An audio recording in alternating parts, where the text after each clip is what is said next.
Hello, everyone, and welcome to our webinar series, Defining and Executing a Successful Global Payroll Strategy.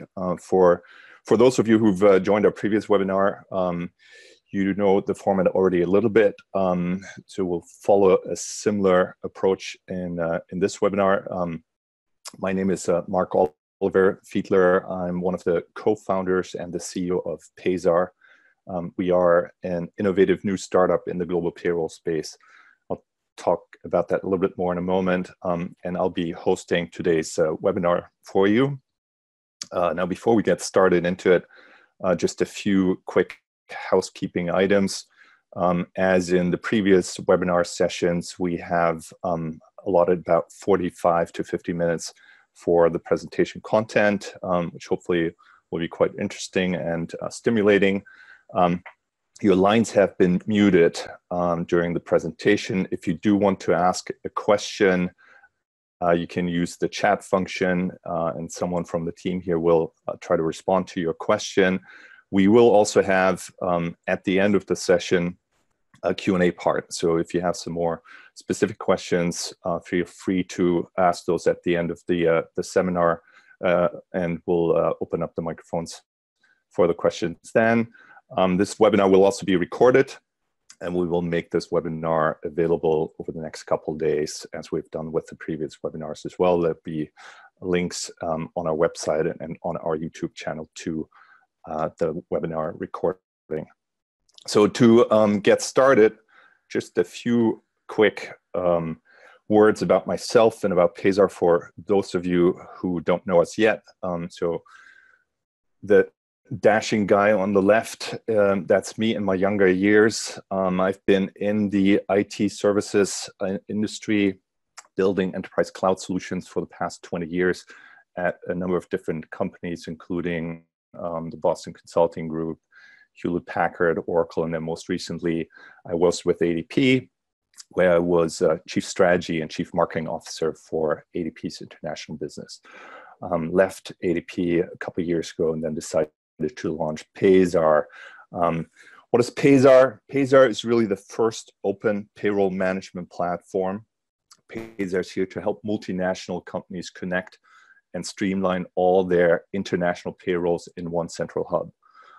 And really what makes Payzar fundamentally different and unique compared to traditional global payroll solutions is the fact that we let customers keep their existing local payroll solutions in place. So there's no need to rip out and replace your local payrolls, as is the case with most of the traditional global payroll solutions. So this makes our solution significantly more flexible, faster to implement, and also obviously from a cost perspective, much more attractive.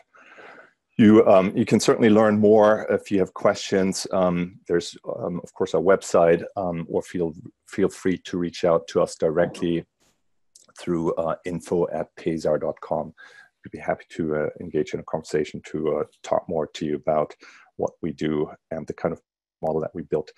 So let's set the context a little bit for what we want to cover today for today's webinar. This is the third of a series of 3 webinars that we've been conducting. And really the idea for this webinar series was to talk about the different aspects of a global payroll transformation. And in each webinar, we talked about a different dimension of that global payroll journey. In the first session, we looked at why a global payroll transformation can make sense in the first place. We talked about the benefits of a consolidated global payroll model, and we talked a bit about the business case that can be built to justify such a transformation. And then in the second session, the second webinar, we discussed what are some of the different design and deployment options that exist to build out your global payroll model. We talked about in-house versus outsourced solutions. We talked about regional versus global shared service structures. We talked about the role of technology, and we looked at some of the pros and cons of the different options that are at your disposal when it comes to building out a global payroll service model. And then today in the third session, which brings this kind of to closure, based on what we've talked about in previous two sessions, we'll really examine how to implement a global payroll strategy or a global payroll solution. And we'll talk about some of the success factors and potential pitfalls that are involved in a rollout.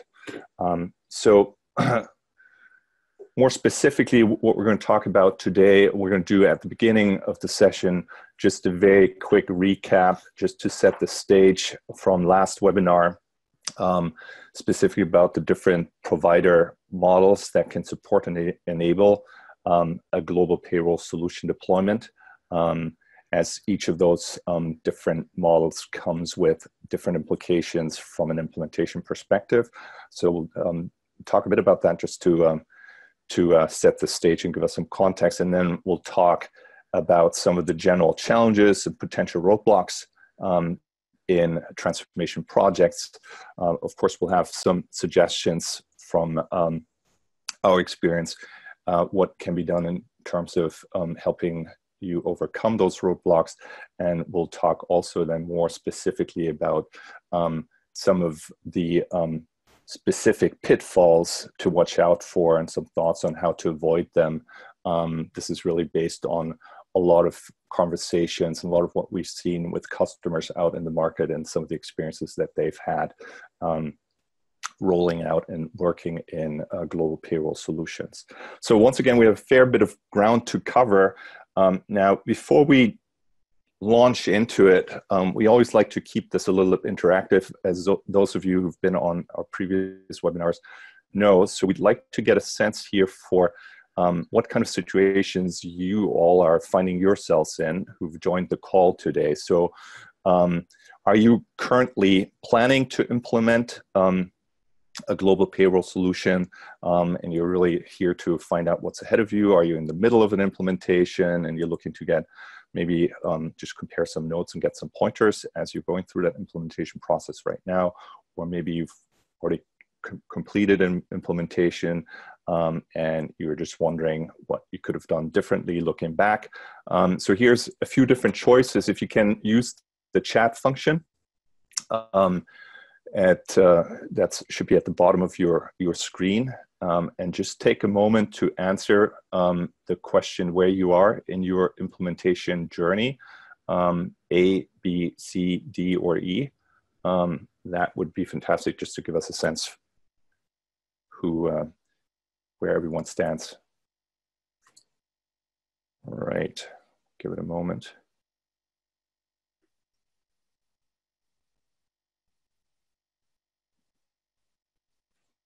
Boy, oh, someone's drawing on the screen here. This is, I haven't seen that before. I don't know how you even do that in this, this little app. Is that me? All right, so I think we have looks like we have quite a mix, ranging all the way from already implemented, kind of looking in the rearview mirror, I guess, in a way, to no plans yet, but maybe curious about what would be involved if you move down that path. Fantastic. So let's jump in here, and this is just a quick recap, as I mentioned, of the overall transformation journey that we've been talking about so far and the different stages that we've looked at. We started off here on the left. We talked a bit about the why, and in the first session, it was really talking about understanding your current status quo and defining your objectives, where you're trying to go to, and quantifying the business case. Then in the last session, we talked about the different design choices and the different vendor models to enable your global payroll strategy. And then today, we're going to focus on the last two steps here: how to enable your transformation, ensure a smooth rollout of the solution that ultimately drives your desired business results. So from the last session, you hopefully remember that we, towards the end of that session, talked a bit about different kind of provider models and choices to support your global payroll journey. And we've just summarized those main options, main choices here again, some in slightly different layout, I think, from how we showed it in the last session. But fundamentally, you either you operate, on the far left-hand side in a completely decentralized structure with different vendors in each of the different countries. You have a lot of choice in that, obviously, but you do have the challenge that that's a quite fragmented and disjoint setup. In general, you lack visibility, lack control, lack the efficiency that comes with a more integrated, consolidated operating model. That's what you then start to get as you look at the middle model here, what's called the traditional aggregator model. So in this model, you start to get an aggregation in terms of your operational processes, in terms of your data structures and coordination across the different countries.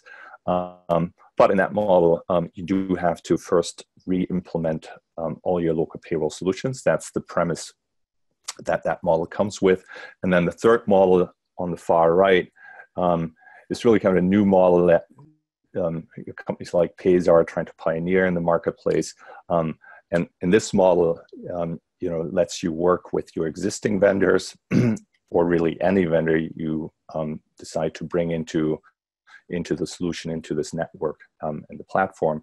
And it connects up the different local solutions to bring you aggregation and to streamline your processes. So as we talked about, I think in the last session a little bit as well, each of these different solutions, each of these different approaches comes with their own pros and cons, and ultimately depends on what your main concerns, objectives are, which one fits best with your needs.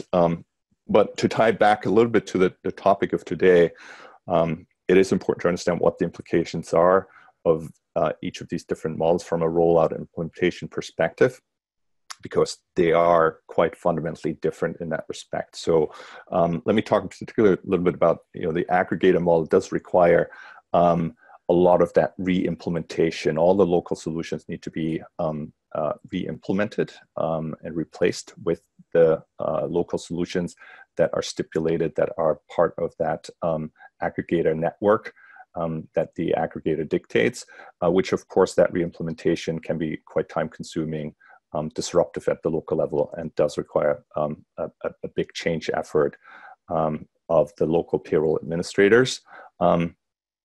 The other thing to understand about that model that's important also from an implementation perspective is that the aggregator model is predicated on an outsourced setup.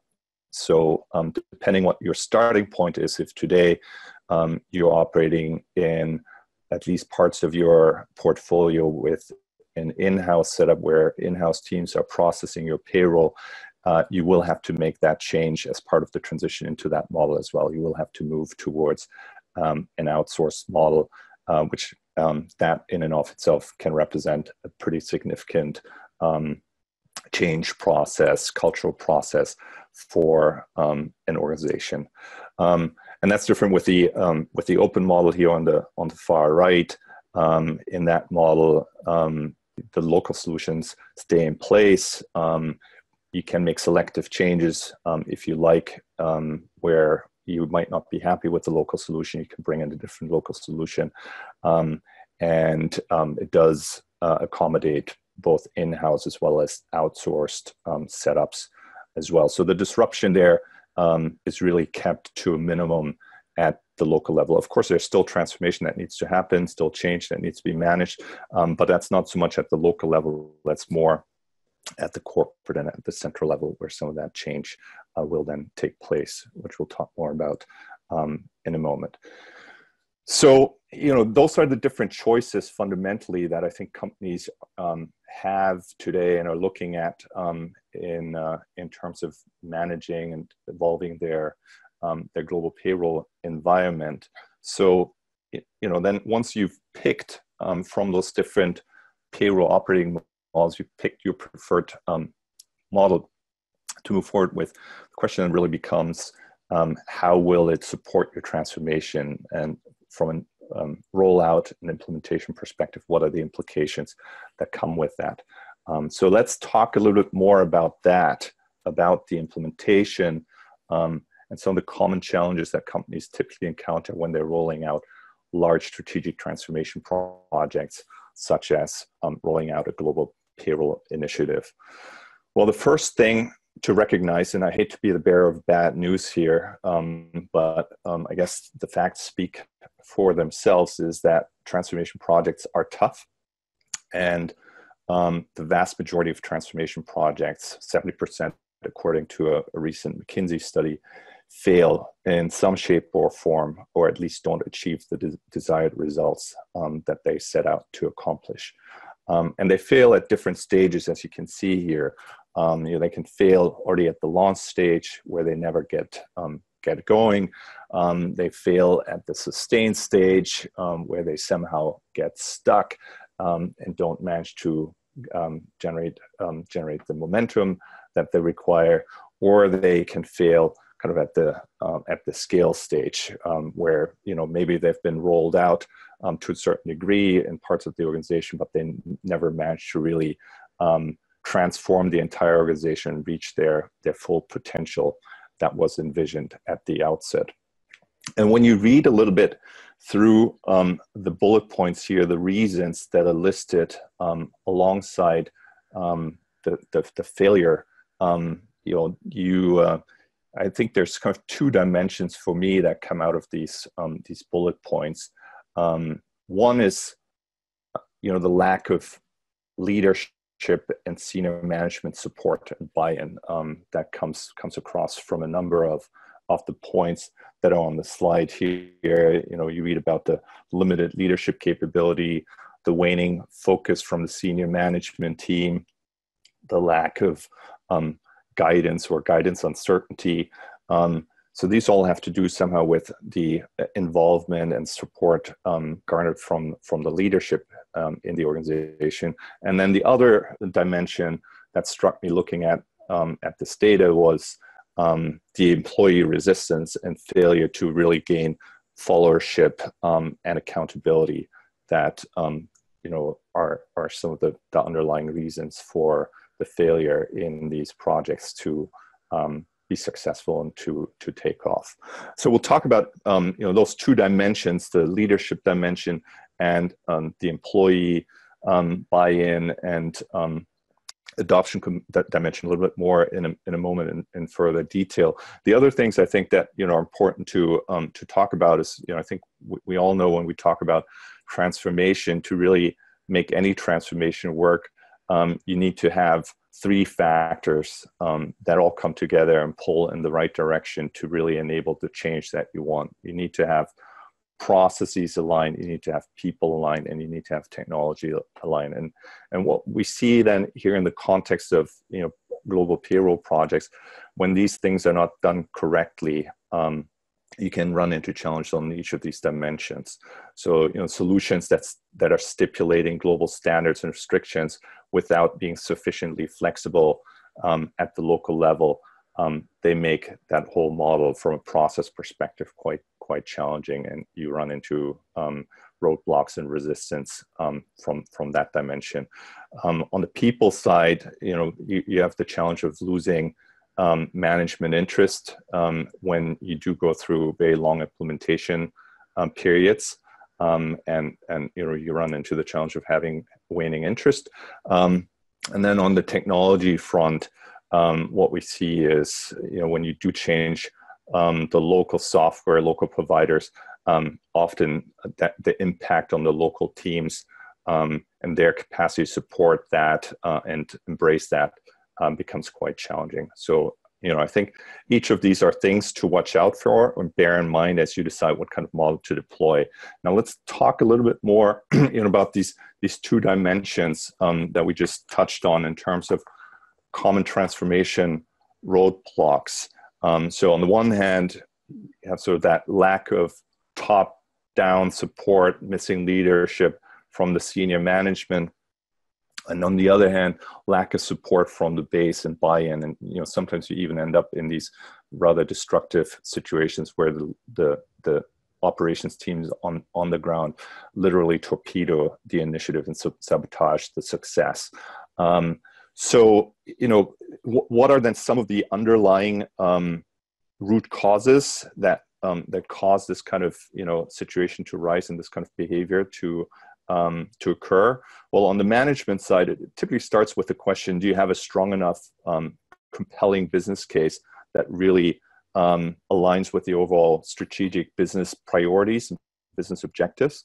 You know, especially in big transformation projects that require big investment, if the outcomes, the upside, the returns are uncertain, or the returns are delayed due to long implementation cycle, it tends to be difficult to get the ongoing continued support from the senior management.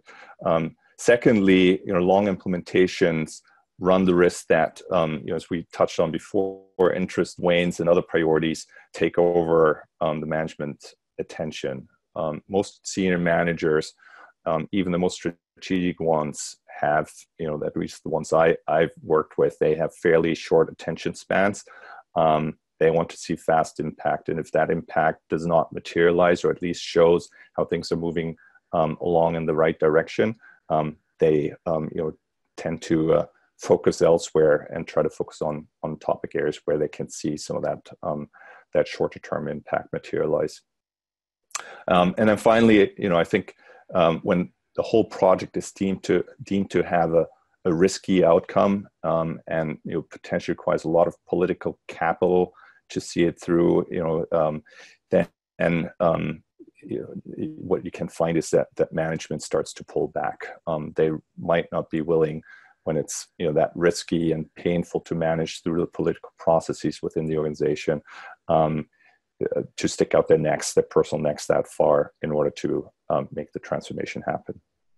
So those are some of the reasons on the management side. On the employee side, getting employees to support the project and buy in, what are some of the underlying obstacles that can arise there? One is just simply too much change happening in their universe, in their whole environment, and simply being overwhelmed by it. We see companies that change their HR systems, they transition from in-house to outsource, that try to establish central shared service structures, and at the same time, they go through a replacement of their local payroll solutions as part of the transformation process. And all of these things happen more or less concurrently, or at least in very short succession. And at some point, you simply find that employees can't keep up with that change anymore, and they check out, and they're simply overwhelmed by all the variance that happens in their environment. So that's one thing, I think, just being very mindful of how much change can the organization really tolerate and consume. Second thing that can undermine the employee support is when the new tools or processes that are being introduced with the transformation are difficult to use or hard to learn. Naturally, no one likes that. If they make the lives of the employees more difficult, it's going to be difficult to drive their adoption. And then, I think finally, as individuals, we all like to see what's in it for us, not just for the company. So I think people do like to see how the transformation will personally, empower them, enable them to, do more interesting work, learn new skills, take on new responsibilities. And when that cannot be assured as part of that transformation, again, you will have employees that will resist that change. So these are some of the factors that we tend to see that contribute to projects losing momentum and ultimately not being as successful as they were envisioned to be. Now, at this point, again, like to ask folks here on the phone, so if you're looking at these 6 factors that we had on the previous page, I listed them out here again, which of those are you encountering as part of your transformation, or are you anticipating, if you're not implementing yet, haven't gone through an implementation, which of these would you anticipate to be some of the most pertinent ones or relevant ones in your global payroll transformation? So if you can take a moment again, answer with 1 through 6, and then also if you think there's others, this is just a list, obviously, that we put together based on what we see and hear and the work we're doing with customers out in the market. But if you have others, feel free to add others as well, and explain what other factors you see in your organization.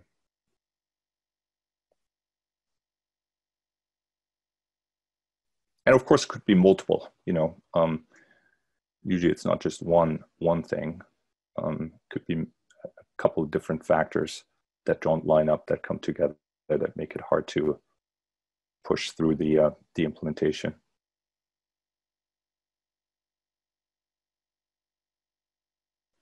All right, I see a lot of ones.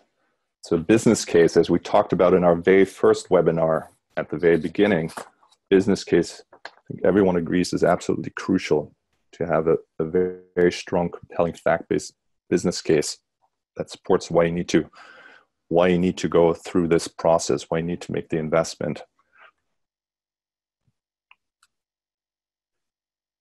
1 and 4, yeah, 1 and 4, I see that a lot.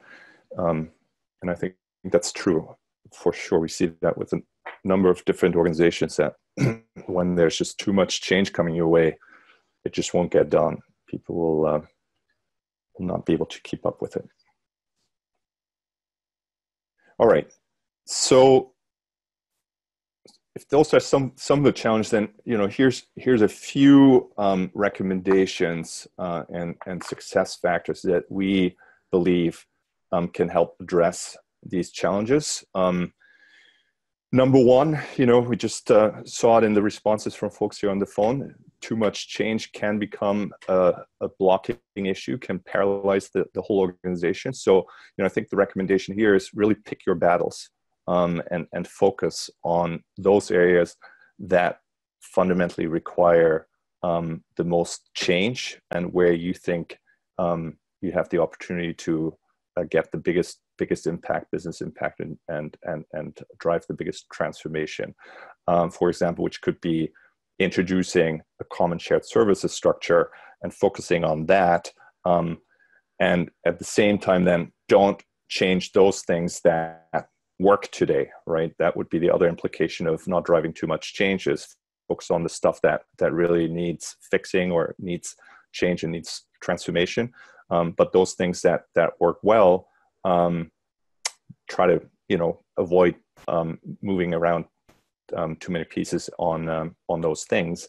And in many organizations that we come across, that tends to be the local payroll systems in place are actually deemed to be doing their job and work quite well for what they're supposed to do at the local level. So I think that's one consideration, is do you really want to go in and change those local payroll systems? Can you drive the transformation? Can you bring your global payroll environment together and harmonize and prepare it for a more centrally driven operating model without having to rip out those global solutions?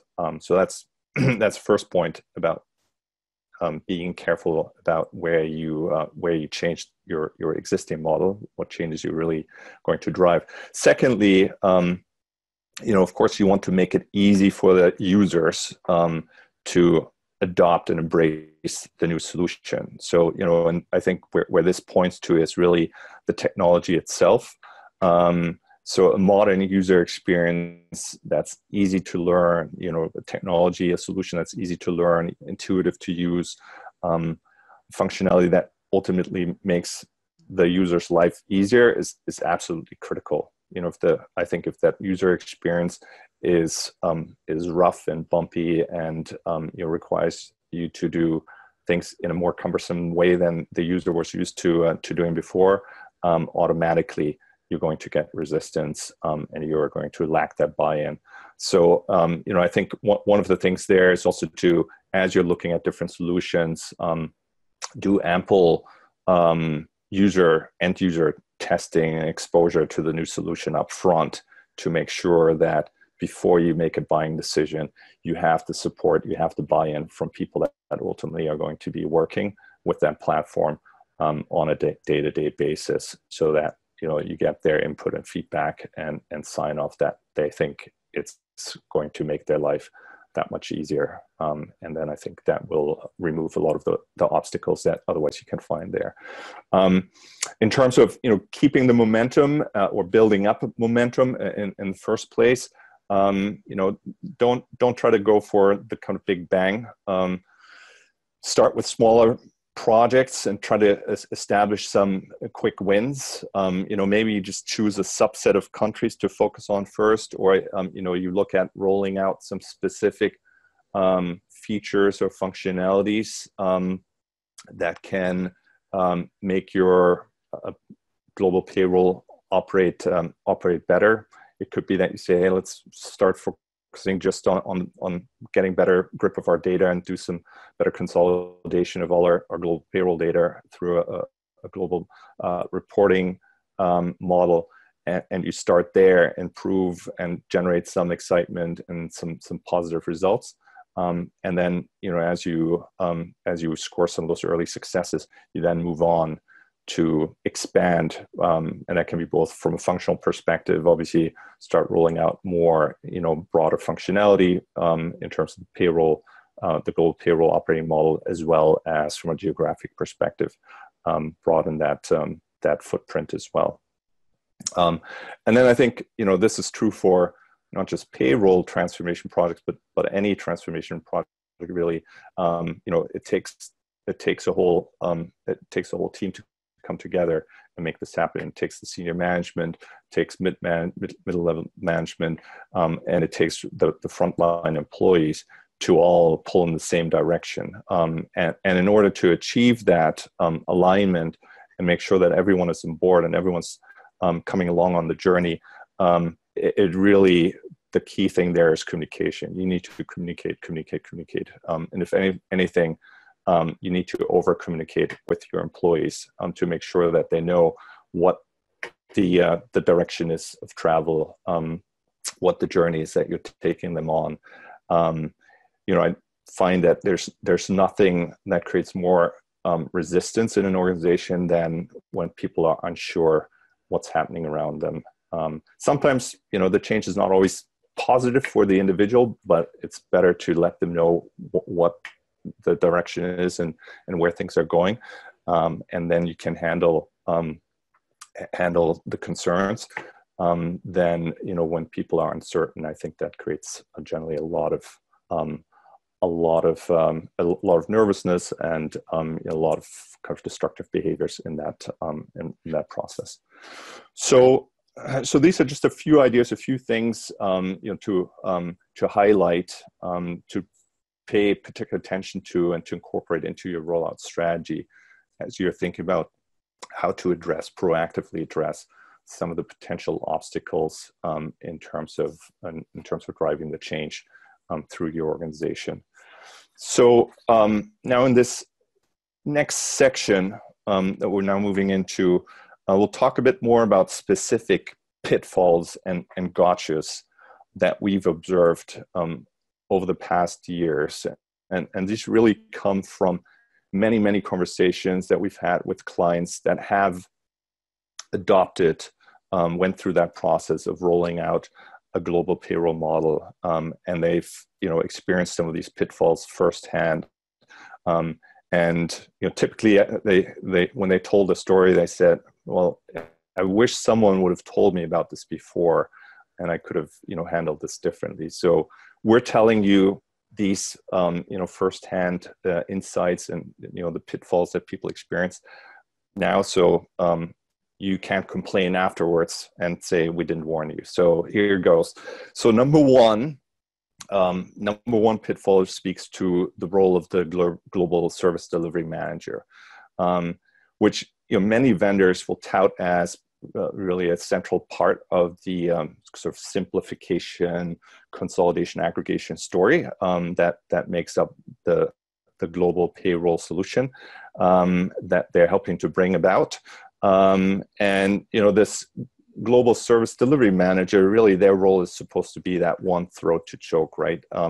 Help you resolve all the issues that so you don't have to deal with the local vendors, be that central touch point that you can work with. While that I think is a good ambition for that role to have, the reality that we hear and find what's happening really on the ground in a lot of cases looks unfortunately quite different. Because let's face it, it's very hard for a central delivery manager that sits not in the country to really understand what some of the local challenges are, and be deeply immersed in the issues that are rising. So typically what happens is that when an issue comes into them, they will submit that issue. They'll pass it on to the local partner. And when things really don't go well in that process, half that issue might actually get lost in translation. And so what happens is that the global service delivery manager ultimately just becomes another middleman in that process. So that tends to slow down the response rate and the resolution time as well. So I think you really have to ask yourself, what is the real value that the service delivery manager can play? In certain situations, certainly it could be a value that the service delivery manager can bring to the table. But I think in many situations, you and your organization might be better served to be able to directly work with the local experts, with the local payroll team, the local payroll provider. And I think as part of the model that you agree on with your global payroll partner, you want to make sure that you have the ability to directly access the local providers and work out any issues and any solutions in a direct manner with that local provider. So that's number one in terms of relying too much on the seemingly omnipotent global service delivery manager. Number two pitfall is the over-reliance on managed service, which of course is the required deployment model for most of the global payroll solutions that are out there today.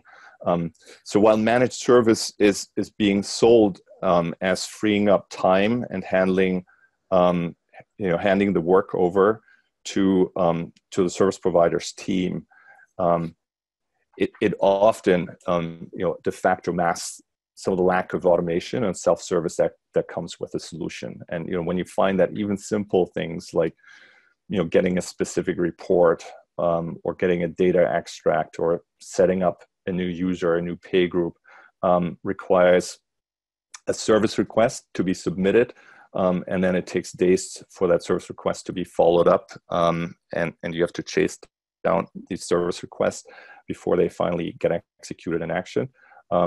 That's not what managed service should really be all about. But unfortunately, we still see a lot of that happening in the field today. So relative to managed service, I think our recommendation there is make sure what kind of self-service capabilities are included in the solution, and what's not included in terms of self-service or automation, and what does require manual intervention, so that you don't end up paying for managed service for things that could be handled in a much more cost-effective and timely manner through tools and automation.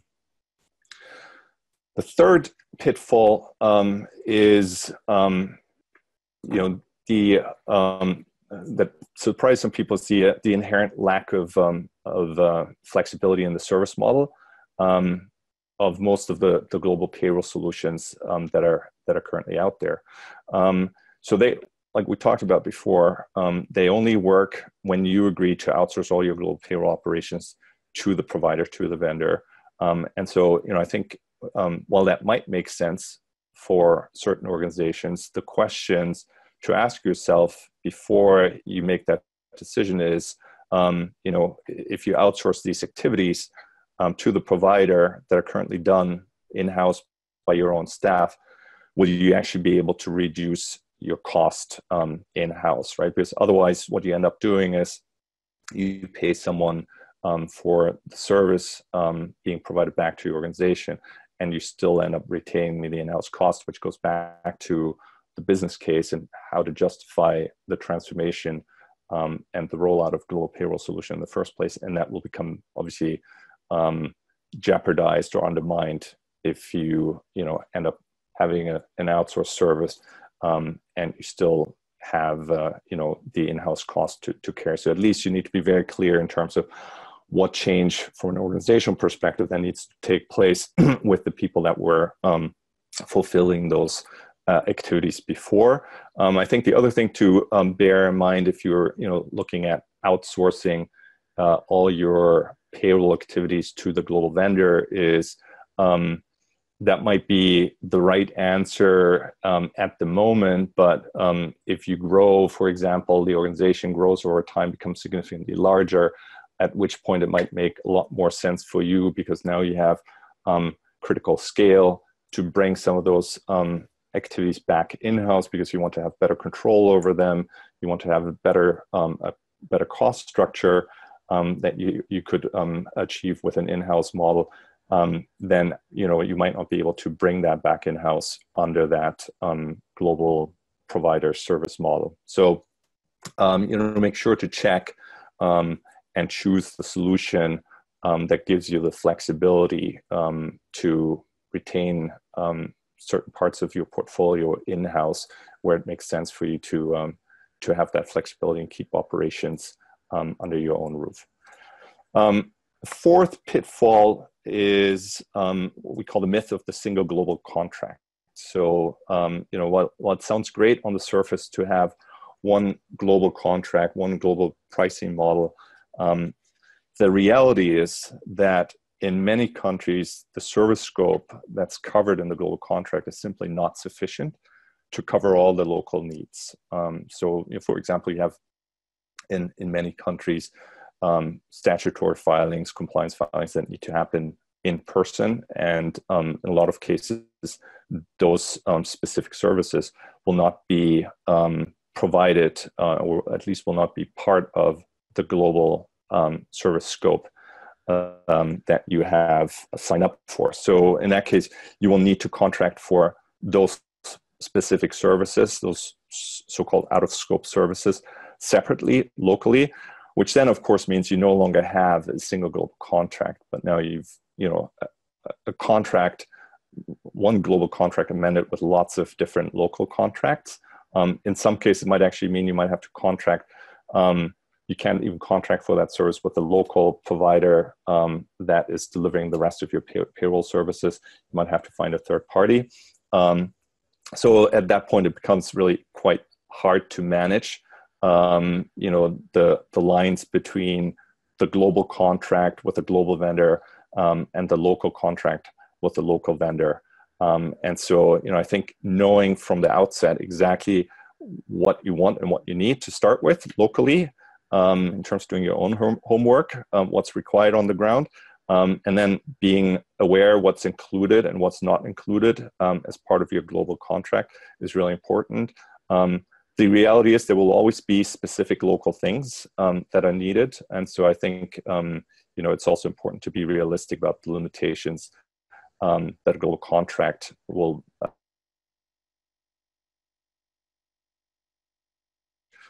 around those actions, around the edges that will exist in some shape or form. The fifth pitfall here is what I like to call the death by 1,000 paper cuts. So, we hear a lot of stories from customers all the time. They pay, they have a monthly service fee that they're paying as part of their contract. But then what ends up happening is that they get billed another 10-20% of fees on top because of all the little extras that get charged separately. Hey, I need to have a specific report run. I need to execute an additional pay cycle. So in many service contracts, any service model, we see that they're quite restrictive in terms of what's really supported and included as part of the core service. And you end up paying significantly additional fees for all these extras, which you might not be fully aware of at the beginning as you move into that contract, A, that you need them, and B, that you will end up paying separately extra for them. But that's why we're pointing it out, and that's why I think it's very important that you make sure you fully understand in reviewing the terms and conditions and the service scope and the statements of work that you're presented with, what's included and what's not included. You understand the cost that those extras will bring with themselves.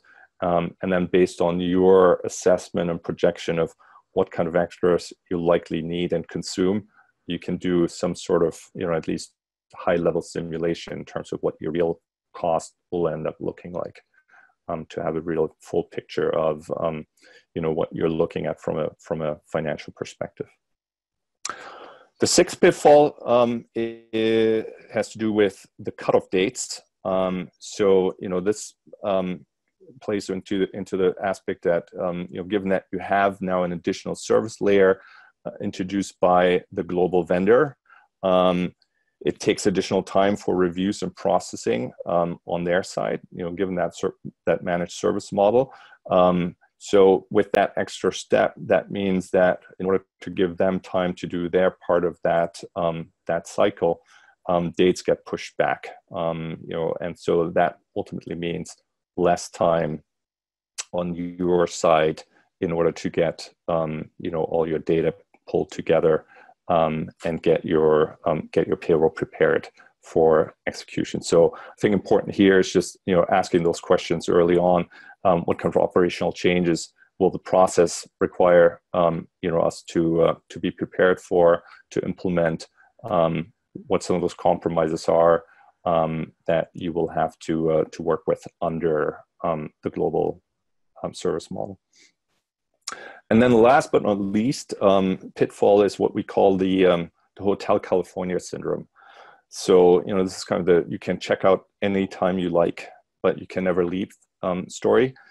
So meaning that, first of all, you have in most global payroll contracts, they tend to start with long service terms, long durations, 3 to 5 years is pretty industry standard. But more importantly, once you do come to the end of your contract, and if you want to leave,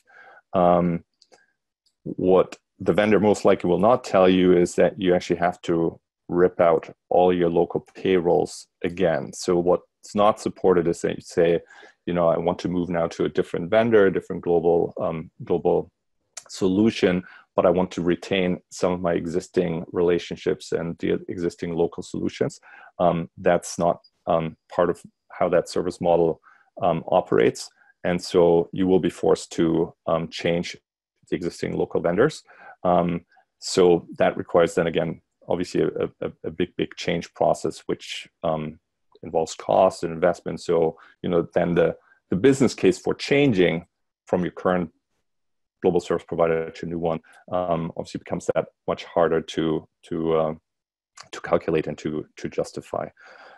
So, I think you just need to be very clear upfront before you get into the relationship, before you get into that marriage with the global vendor, what the exit terms are, and agree on mutually acceptable, I call it prenups, right? How do you get out of that relationship again and negotiate those terms before you get into a relationship? Because once you've signed the contract, once you're in there, those clauses will be pretty tight. And for you to negotiate your way out of it and be able to say, hey, I want to retain some of those local solutions and I want to continue to work with them beyond the relationship that we might have at the global level, will become very hard for you to negotiate after the fact.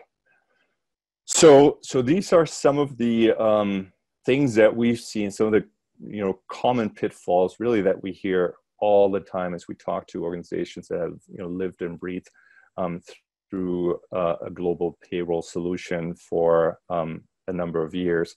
These are very common themes that repeat themselves again and again, and that's why we want to point them out here.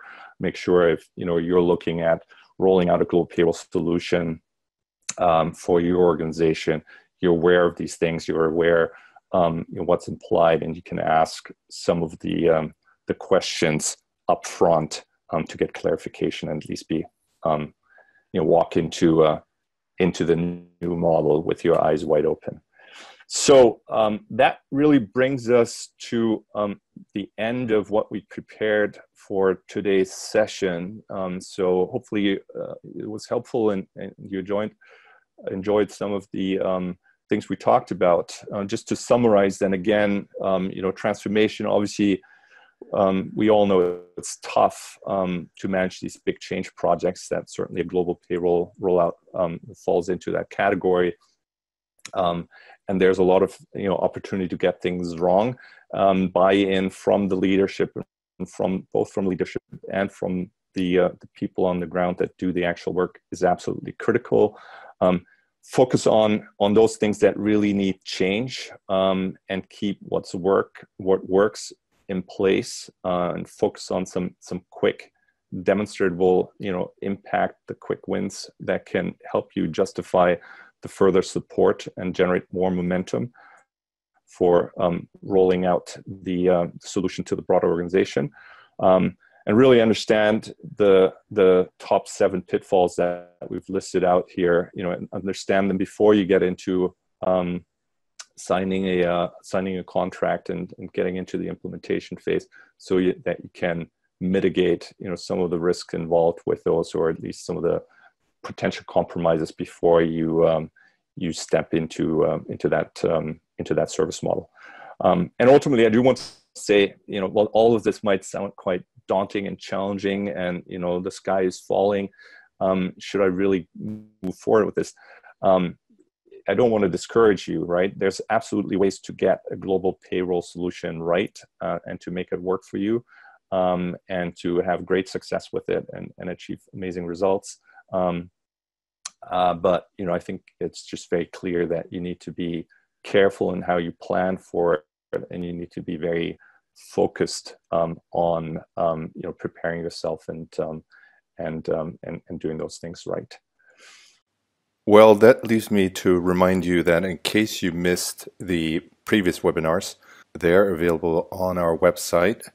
The recordings you can watch on your own time by going to the link that's listed here on the screen. We hope you enjoyed the session today. Thank you again for taking the time to be with us. If you do have any questions, please send us a note at info@payzar.com, and someone from our team will follow up with you very shortly.